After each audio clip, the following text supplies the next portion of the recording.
여러분, 라나입니다. 오늘 미국 전역에서 목격이 되는 군 밀리터리 호송대가 이동을 하고 있죠. 그래서 그게 무슨 의미가 있는지, 그 다음에 미국의 금이죠. 골드.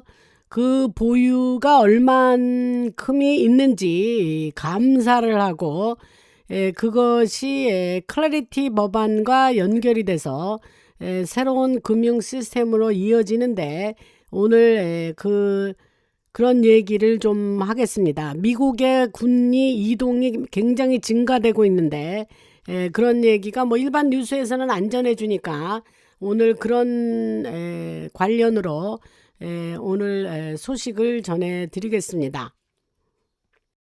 그래서 이제 영어로 캄보이라 그러면 호송되고, 안보이라 그러면 엠보이라 그러면 특사들이에요. 그래서 그런 호송대와 특사들 얘기. 그래서 지금 그러한 군들이 밀리터리가 움직이고 있는데, 그런 것이 더 큰 작전을 위해서 그러한 자산 배치를 하는 거냐. 자산이라는 거는 이제 에셋이라는 거, 포지셔닝 에셋 그랬으니까 그러한 자산 배치인가 하는 그 외에 여러 가지 다른 뉴스를 같이 오늘 이야기를 좀 해드리겠습니다. 그래서 그 실제로 그 여러분이 그 플로리다나 텍사스, 조지아주, 노스캐롤라이나주, 캘리포니아, 알칸소, 또 콜로라도 주에서 보고 있는 그러한 여러 주에서 밀리터리가 지금 그 캄보이 호송대가 지금 움직이고 있습니다. 그래서 이게 환상을 보고 있는 게 아니고 실제 일어나고 있는 일인데, 그 문제는 그것들이 존재하고 있느냐가 아니라 정부가 내놓는 공식 설명만으로는 전체 그림이 설명이 안 되는 거죠. 그래서 표면적으로는 공식 설명이 맞는 것처럼 보여요. 그러나 주 방위군, 내셔널 가드라 그러죠. 그거는 매년 중장비를 이동시키는 정기 훈련을 하고 있는 것은 사실입니다. 그런데 콜로라도의 폴트 칼슨은 피니언 캐년 기동 훈련장으로 정기적으로 차량 행렬을 보내고 있습니다. 알칸소 주의 주 방위군도 매년 차량을 주 고속도로로 이동시키는 훈련을 실시합니다. 또 조지아주의 폴트 스튜어트는 기갑 부대를 동쪽 훈련 지역으로 이동시키고, 노스캐롤라이나 주의 캠프 루즈는 해병대 장비를 해안 시설 사이에서 이동을 시킵니다. 그런데 이러한 이동은 모두 기록으로 남아있는 연례 일정이고 매년 반복되는 일입니다. 근데 이제까지 말씀드린 거는 공개적으로 이제 기록으로 남아있는 연례 일정이죠. 그런데 지금부터 제가 하는 말은 공개적으로 잘 언급되지 않는 부분을 얘기하는 거예요. 그래서 2025년부터 2026년에 걸쳐서 이러한 이동의 빈도수와 집중도가 과거 평균보다 매우 높아졌다는 것을 지적하는 거예요, 지금. 그래서 그런 측정 가능한 수준으로는 매우 평소보다 매우 크게 증가했는데, 그러한 군사 물류 부분에서 작전 속도와 그 작전 속도가 이제 템포라 그러는데, 그 작전 속도가 곧 어떤 감춰진 의도를 의미하기 때문에 그 말씀을 드리는 거예요. 그래서 지금 동시에 진행되고 있는 세 가지의 흐름이 있는데, 현재 세 가지 일이 동시에 벌어지고 있습니다. 대부분의 사람들은 하나만, 그 중에 이제 한 층만 보고 있는데, 그 첫 번째 층이 조금 아까 제가 말한 정상적인 훈련이에요. 그래서 예를 들면 ROTC의 여름의 훈련이라든지 주 방위군의 연례 대비 태세 훈련, 또 예비군 동원 리허설, 이런 것은 모두 실제입니다.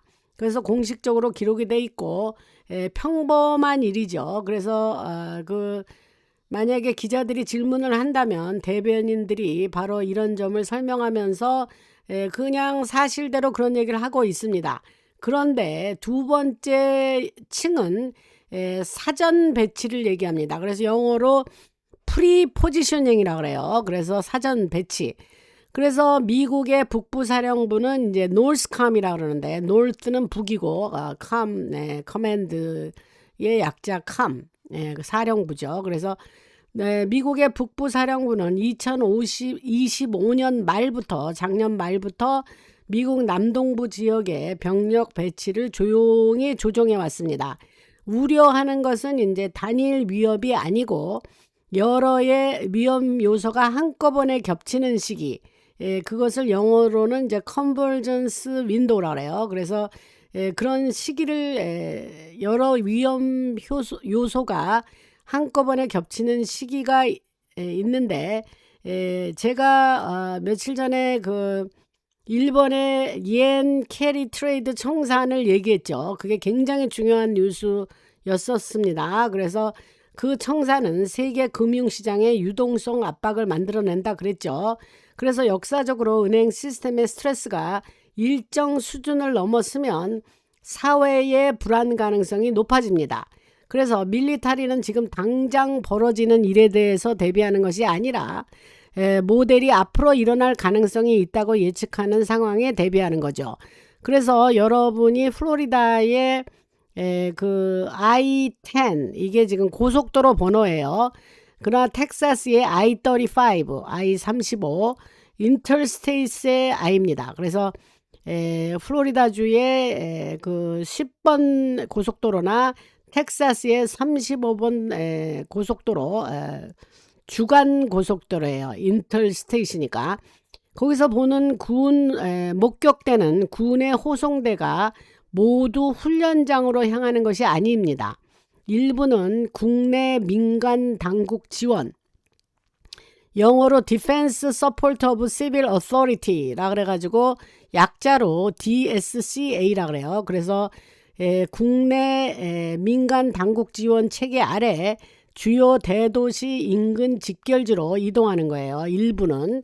이 체계는 공식적인 비상사태 선포 없이도 국내의 밀리터리 자산을 사전에 배치할 수 있도록 허용을 합니다. 합법적이고 조용히 진행되는 거며, 이거는 계엄령도 아니고 그러나 분명한 대비 태세이라는 거예요. 그 다음에 세 번째 층은 기반시설 보호예요. 그래서 인프라 핵심 기반 시설 보호인데, 그 2024년에 어떤 일이 있었냐면 노스캐롤라이나와 오레곤주에서 변전소를 겨냥한 사이버 공격 이후에 국방부는 핵심 기반 시설 보호를 최우선 과제로 삼아 왔습니다. 변전소, 통신 허브, 철도 환적 시설 인근에서 목격되는 군의 호송대가 우연한 일이 아니죠. 그래서 일부는 미국 육군 공병단과 주방위군 민간 지원팀이 실시하는 현장 보안 평가입니다. 그래서 이런 내용은 어떤 보도 자료에도 나오지 않는 거예요. 그래서 아까 말한 위험이 겹치는 시점, 영어로 컨버전스 윈도우에 대해서 조금 더 말씀을 드리면, 이게 굉장히 흥미로운 거고 여러분들이 주목하셔야 되는 건데, 군 차량 이동이 증가한 시점은 다음 세 가지의 변화와 맞물립니다. 그래서 첫 번째는 스캇 베센트 재무장관의 금 보유 감사가 핵심 단계에 진입을 했습니다. 그 다음에 늘 말씀드리는 클래리티 법안이 입법 심의를 진행하면서 파생상품 구조 전체에 영향을 미치게 된 거고, 그 다음에 기존 금융 시스템 붕괴와 새로운 시스템 전환 사이의 과도기를 미국의 취약한 시기로 판단한 여러 국가들이 지정학적 움직임을 늘려간 거예요. 강화했어요. 그래서 군사 계획가들은 이런 시기를 아까 말한 컨버전스 윈도우라고 부르는 거예요. 그래서 변동성, 볼레탈리티, 불확실성 uncertainty, 복잡성 complexity, 모호성 ambiguity, 이렇게 변동성 죄송합니다. 이 한국말이 어렵죠. 변동성, 불확실성, 복잡성, 모호성, 모호하다, 애매모호하다 할 때 ambiguity 그러죠. 그래서 모호성, 이 네 가지가 한꺼번에 이렇게 모아지는 시기가 위험이 겹치는 시점이라는 거죠. 그래서 이걸 약자로 VUCA 상황인데, 그거에서는 지휘관들이 보험 차원에서 대비 태세를 높입니다. 위기가 시작된 뒤에 병력을 이동시키는 것이 아니라 미리 집결지를 확보하는 거예요. 일이 터진 다음에 한다는 게 아니고 미리 집결지를 확보하고, 그래야 금융 시스템 붕괴가 대도시의 사회 혼란으로 이어질 경우 공황 상태에 빠진 민간 교통망을 뚫고 장비를 이동시키지 않아도 되기 때문입니다. 미리 직결지를 확보하니까. 그래서 가장 많은 이동이 포착되는 지역이 플로리다주, 텍사스주, 조지아주, 노스캐롤라이나주 4곳인데 이게 우연한 것이 아니고, 이유를 들어 말씀드리면 플로리다주는 미국 남동부 금융 인프라의 핵심이고, 텍사스주는 에너지 안보와 국경 안정의 중심입니다. 조지아주는 미 동부 군수 물류의 핵심 축이고, 노스캐롤라이나주는 대서양 전력 투사와 사이버 사령부의 중심입니다. 그래서 상황이 악화될 경우에 가장 중요한 통로죠. 그래서 반드시 상황이 악화될 거라고 말하는 것이 아니라 최악의 상황을 항상 가정하는, 밀리터리 계획하는 사람들에게는 준비하지 않는 비용은 받아들일 수 없는 수준이라는 뜻입니다. 그러니까 미리 준비를 한다는 거죠. 그래서 이것이 의미하지 않는 거는, 그 예를 들면은 이제 계엄령 준비는 아니고 계엄령 선포가 임박했다는 신호도 아닌데, 사람들이 그 말하는 것처럼 오퍼레이션 그 둠스텝, 그런 극적인 이름의 비밀 작전을 얘기하는 것은 아니고, 그러나 밀리터리는 실제 비상작전을 수행할 때 일반인이 휴대전화로 촬영할 수 있는 공공고속도로에서 호송대를 줄지어 움직이면서 자신의 계획을 미리 알리지는 않죠. 진짜 비상 재배치는 대부분 밤에 철도를 이용해서 비공개 이동 명령에 따라 이루어지죠. 보통은 진짜 비상 재배치는 여러분이 고속도로에서 보는 것은 여러 단계로 이루어진 대비 태세 가운데에 눈에 보이는 일부뿐이고, 그 이면에는 여러 우리들이 볼 수 없는 다른 요소들이 존재한다는 거죠. 그래서 그 정말 주목할 것은 뭐냐, 호송대 쫓아다니는 것은 잡음에 불과하고, 실제 그 상황이 격상되고 있는 신호를 보여주는 지표를 말씀드리겠습니다. 그게 연방준비제도 페드죠. 페더럴 리저브의 유동성 지원 창구 이용 규모가 연준의 그 상설 레포 이용 규모가 하루에 5천억 달러를 넘어 급증하기 시작하면, 그것은 은행 시스템에 대해서 상당한 스트레스가 발생하고 있다는 신호고, 밀리터리를 계획하는 사람들도 이런 수치를 사회 안정성 평가 모델에 반영을 합니다. 그 다음에 두 번째, 재무부의 금 보유 감사를 발표했는데, 스캇 베센트 장관의 사무실이 지금 이제 금이 얼마를 갖고 있냐, 그거를 좀 알아보자 한 거예요. 이제까지 그 일을 DS 세력이 앞서서 잡고 있을 때는 절대 그 푸얼튼 학스에 있는 금이 얼마가 있는지 아무도 몰랐다는 거예요. 일부 몇 사람만 알았겠지만. 근데 재무장관이 얼마나 가지고 있는지 알아보자 라고 이제 폭탄 선언을 한 거죠. 그래서 지금 검증을 하고 있습니다. 오디팅을 하고 있는데, 그 금이 얼마나 갖고 있다는 금 보유량을 공식 발표하는 순간에 그야말로 이것은 새로운 시스템이 실제 가동할 준비를 마쳤다는 신호로 보시면 됩니다. 그래서 그 이전까지는 모두 준비 과정이고 생각보다 많이 갖고 있는지 많이 갖고 있다고 생각하는데 하나도 없는지 그건 까봐야 합니다, 여러분.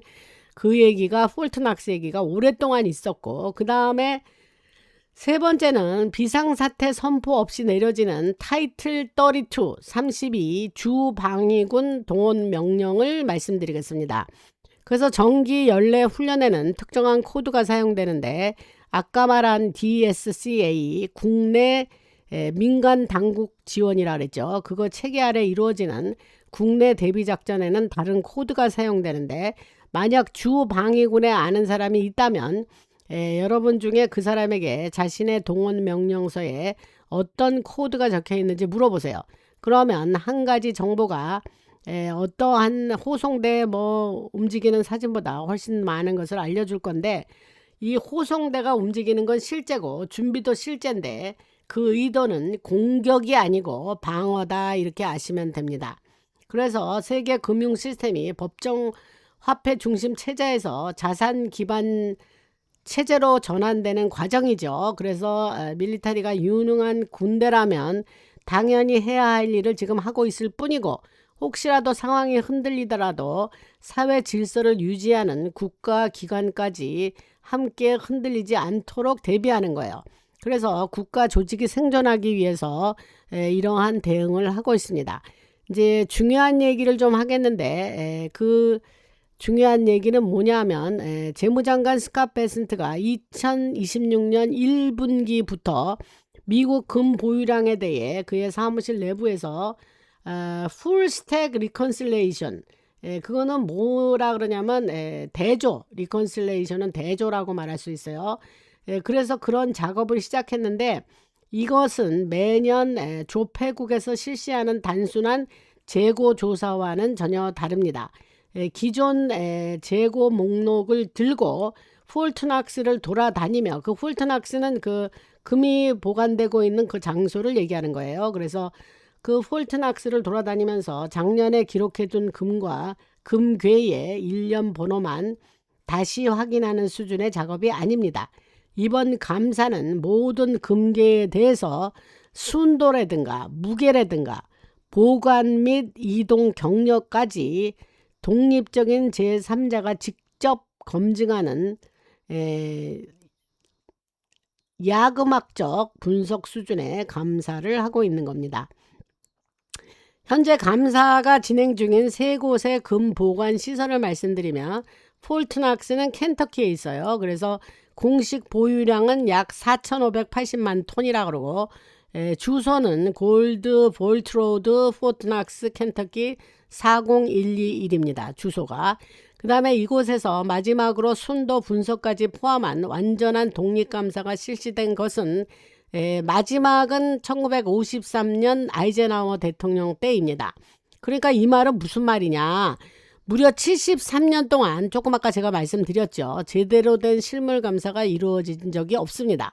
그 이후 실시됐다는 모든 감사는 금고문이 봉인된 상태 그대로인지 확인하는 수준이었고, 그건 감사를 한 게 아니고 한 번도 열어보지 않은 상자에 자물쇠가 있는지 없는지만 확인한 것처럼 보입니다. 그게 이제 비유적으로 설명을 하는 거예요. 그 다음에 두 번째 금 보관하고 있는 게 뉴욕 연방준비은행 페더럴 리저브 뱅크 오브 뉴욕입니다. 그래서 주소는 33 리버티 스트리트 맨하탄 뉴욕 10045. 그래서 6,190톤의 금이 보관되어 있는 것으로 알려져 있고, 대부분은 미국의 소유가 아니에요. 독일, 이탈리아, 프랑스, 네덜란드를 비롯한 수십 개 국가가 맡겨놓은 외국 정부의 금입니다. 제가 미국에다가 금을 맡아주시오 하고 맡겼다 그랬죠. 과거에 방송에서 얘기했습니다. 그 중에 6,190톤 안에 미국의 금은 소유분은 418톤 정도로 되어 있습니다. 이 금고는 맨하탄의 안반층 아래에 약 80피트, 약 24m 정도 되죠. 그 정도 지하에 위치해 있습니다. 독일 연방은행이 2013년부터 17년까지 674톤의 금을 프랑크푸르트로 반환받은 이후에 여러 나라들은 조용히 자기네 나라의 금을 반환을 요구해 왔습니다. 그 이유는 독일이 자국의 금을 직접 확인하고 싶다고 그 요청을 했지만 실제로 그 금을 직접 검사할 수 없다라는 답변을 들었기 때문입니다. 그래서 이 사실 하나만으로도 금고 안에서 그동안 어떤 일이 벌어져 있는지 여러분들이 짐작할 수 있겠죠. 그 다음에 미국 조폐국 덴버 시설을 얘기하겠습니다. 미국 조폐공사 덴버, 콜로라도주 덴버에 있는 그 시설이 세 번째에 금을 보관하고 있는데 주소는 320 웨스트 콜팩스 에버뉴 덴버 콜로라도 80204입니다. 이곳에는 1364톤의 금이 보관되어 있는데 세 곳에 금 보관되어 있는 중에 가장 조용하고 베센트 장관의 감사팀에게 가장 협조적인 곳이었어요. 그 이유는 2018년 시설을 개보수하는 과정에서 금괴를 다시 정리하고 목록을 새롭게 작성했기 때문에 감사팀이 비교할 수 있는 기준 자료가 훨씬 깨끗하게 정리가 되어 있었습니다. 그래서 재무부의 내부 소식통에 따르면 베센트 팀이 지금까지 발견한 내용을 말씀드리면 2026년 1분기에 개봉된 포트낙스의 금고에서는 기록에 남아있는 일련 번호와 일치하는 금괴들이 발견되었습니다.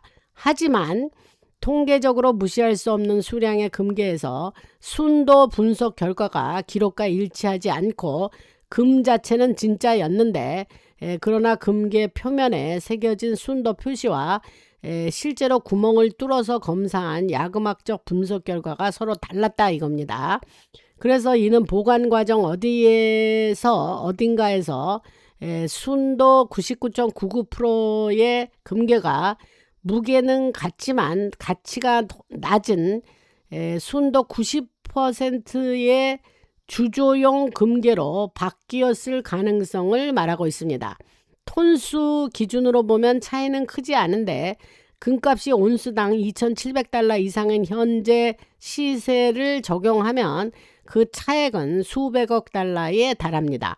지금까지 누가 이런 교체를 승인했는지 언제 이루어졌는지는 공개적으로 밝혀진 적이 없는데 보관 기록을 추적해보면 문제가 발생한 시기는 1995년부터 2004년 사이일 거라고 추정이 됩니다. 이 기간은 로버트 루빈이 재무장관으로 재임을 했던 루빈 그 재무장관이 재임했던 시기인데 그때에 그 사람은 이제 95년부터 99년까지 재임을 했던 장관 이름이 로버트 루빈이에요. 그 뒤를 이어서 폴 오닐, 그 다음에 존 스노우가 이제 재무장관이 되죠. 그래서 로버트 루빈은 골드만삭스 출신인데 바로 그 시기에 골드만삭스는 런던 금 가격 결정의 최대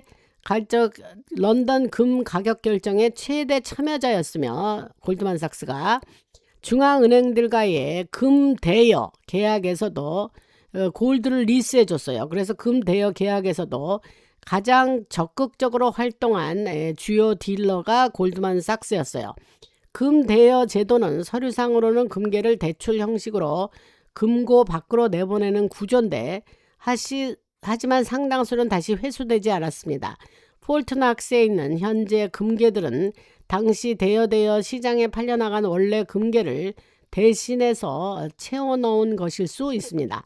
그 금은 시장에 공급되어 금값을 억제하는 데 사용이 되었고 원래 금고로 돌아오지 않았다는 거죠. 베센트는 이런 구조를 알고 있어요. 현재 재무장관은 그는 과거 소로스 펀드 매니지먼트에서 거시경제 전략을 담당했던 사람이에요. 그래서 금값 억제가 어떤 방식으로 이루어지는지를 직접 배운 사람이고 소로스 역시 그러한 시장에 참여했던 인물입니다. 따라서 스캇 베센트는 재무장관이 돼서 밖에서 들어와 부정을 처음 발견한 사람이 아니고 그는 내부 사정을 잘 아는 사람이 편을 바꾸고 그 작동 방식을 그대로 가져온 인물이라는 겁니다. 그래서 클래리티 법안과 그러면 어떻게 연결되냐? 클래리티 법안은 디지털 자산에 대한 규제 체계를 마련하는 법안이라고 제가 여러 번 말씀드렸죠. 그래서 상품이라는 게 커머디티라 그래 영어로. 상품 선물 거래 위원회는 CFTC가 증권은 영어로 security라 그래요. 그래서 securities는 증권거래위원회 SEC가 각각 상품은 커머디티는 상품선물거래위원회가 관장하고 증권은 그 증권거래위원회 SEC 시큐리티 익스체인지 커미션 그거 증권거래위원회가 감각 감독하도록 권한을 나누는 게 그 클래리티 법안입니다. 그래서 금은 상품인데 커머디티죠. 그래서 토큰화된 금 영어로 토크나이즈드 골드는 역시 디지털 상품이 됩니다. 클래리티 법안이 상원을 통과해서 트럼프 대통령의 서명을 받게 되면 미국 정부는 금으로 뒷받침되는 디지털 토큰을 실시간 블록체인 감사가 가능한 형태로 발행할 수 있는 법적 기반을 갖추게 됩니다.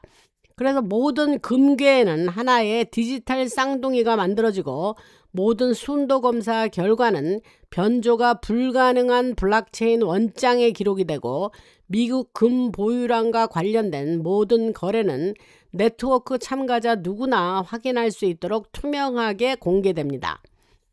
그렇게 클래리티 법안이 그렇게 무서운 거예요, 여러분들. 투명성을 가져온다 이 말입니다. 그렇죠?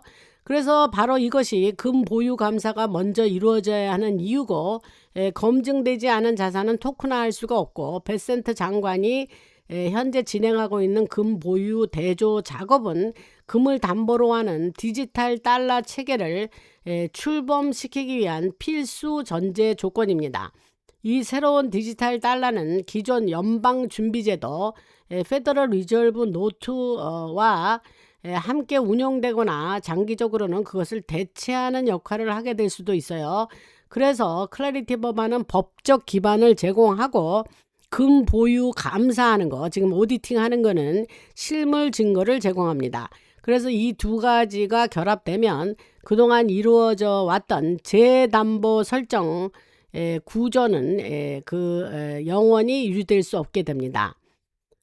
그 재담보 설정을 리하이포티케이션이라고 그래요. 그래서 왜냐하면 어떤 금괴의 디지털 쌍둥이가 공개 블록체인 위에서 정확히 어디에 있는지, 누가 보관하고 있는지, 현재 어떤 상태인지 실시간으로 공개되고 있다면 이 금괴를 몰래 대여하거나 다른 용도로 빼돌리는 건 거의 불가능해지기 때문입니다.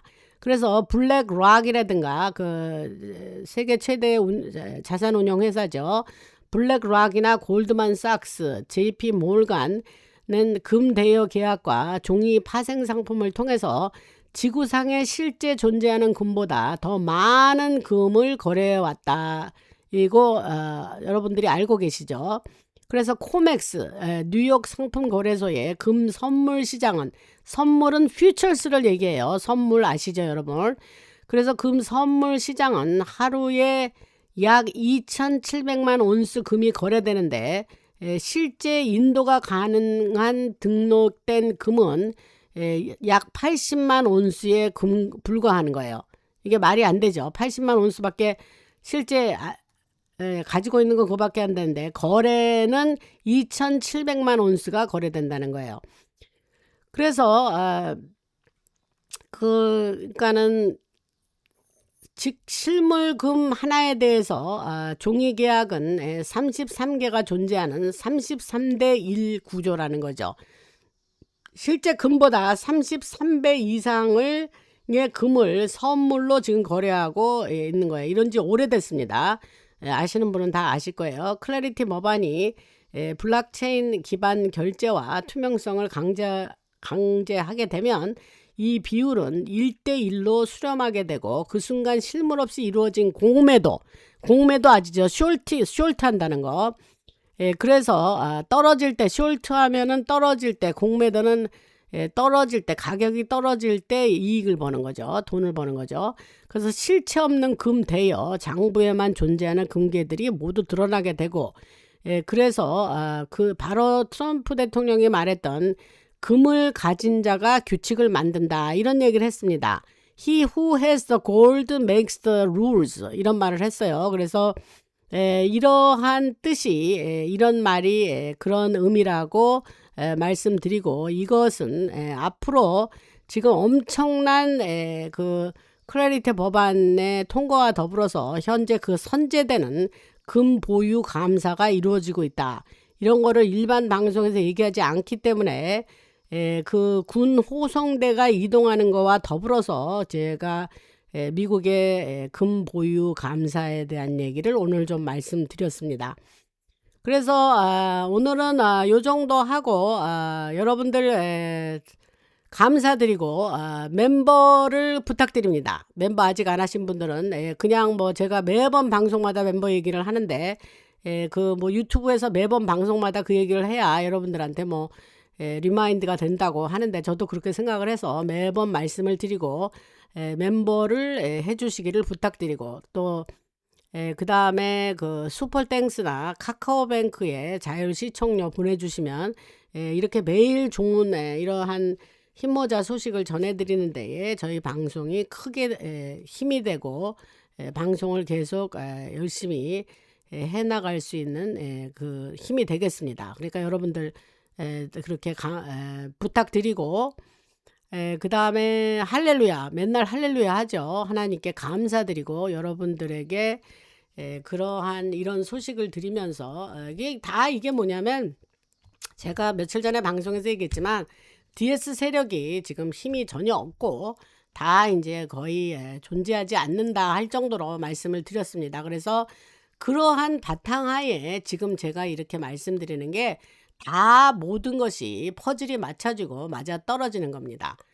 그래서 주님께 감사드리고 트럼프 대통령과 힘모자들 또 저와 라나 방송을 위해서 여러분들 기도해 주시고 여러분들의 기도의 힘으로 제가 이렇게 아주 열심히 해나갈 수가 있다고 생각합니다. 여러분들의 덕분입니다. 그래서 감사드리고 오늘도 이러한 소식을 여러분들이 들으셨는데 힘내시고 여러분들 한국도 지금 힘을 내세요.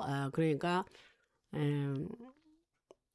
감사드리고, 들으시는다고 여러분들 고생들 하셨어요. 그래서 오늘 여기서 마치겠습니다. 라나였습니다.